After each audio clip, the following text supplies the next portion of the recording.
Welcome back for a new Schedule 1 tutorial. This one is an absolute banger because it allows you to have access to this massive barn property. The previous tutorial video we went over was all about the bungalow house, but this property is about 10 times as big. Once you do have the barn mod installed, it will be over here on the top right hand of your map. This property does not exist prior to installing the mod, but once you do, it will be right here. It's also actually in a super convenient location because just behind here is Dan's hardware shop, and you also have the money drop location right here. So super convenient, much better than all the way across the map over at the bungalow house. Now before we go into a step-by-step of how to install the barn mod, we are going to do a quick barn tour so I can show you guys how I filled up this property. Right when you walk in, you have a little bit of storage here. I have a mixing station. Over here I have the bagging station, and again a little more storage,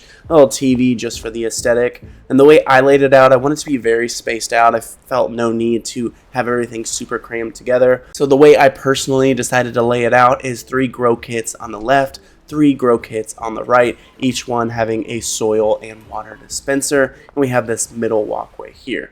So we have 6 in the front, and there are 4 rows of this, so in total I have 24 grow kits set up, and this produces an extremely high yield. And by having all the dispensers as well, it just makes the entire process a lot more efficient. Also on each side I have some extra soil just in case I need to fill up any of these dispensers. All in all, super nice aesthetic look right when you come in. Just this area here I didn't know what to do with. I just left it blank for now. Over here we have a display case where I'll probably put some of the premium nugs that I go ahead and mix.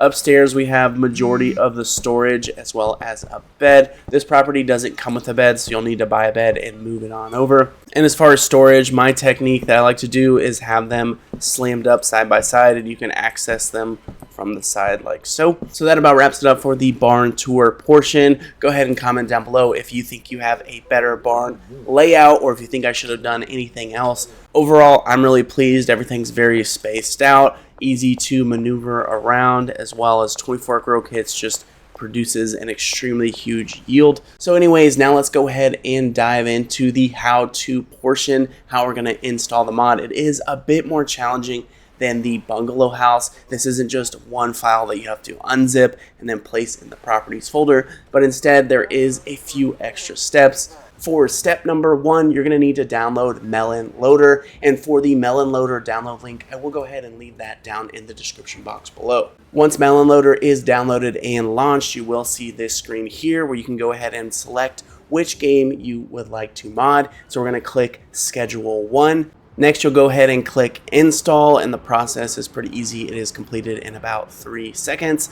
Next, you'll need to download the barn file, which is named barnmove.dll, and I will go ahead and leave that in the description box below. It is via a Dropbox link.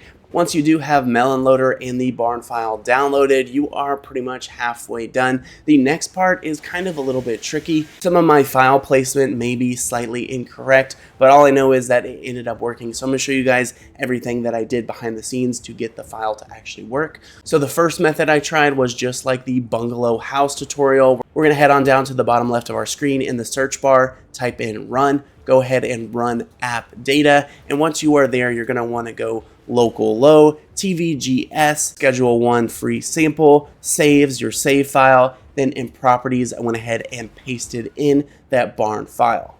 Next, I went into Melon Loader and I pressed the file icon in the middle here, and we can see a folder named mods. So I went ahead and also pasted in the barn file inside of the mods folder. Now, whenever you do launch up Schedule 1 and you head on over to the barn, the only thing majorly different from the barn to the bungalow house is the barn does cost $25K in order to buy, which is kind of cool because it adds another layer of something to work towards. Now, once I did go ahead and buy the barn, it took a lot of effort to move everything from the bungalow all the way over to the barn, but I would say it is absolutely well worth it, and I hope it ends up being worth it to you. Now, if this video was of some use to you, please feel free to leave a like or comment down below. It's a free way to help out the channel, and go ahead and comment down below with any additional questions that you may have about the video, or if you have any other cool builds within the barn itself. Now, with that being said, that about wraps it up for this video about how to acquire the barn in Schedule 1. Hope you guys enjoyed, and I'll catch you next time.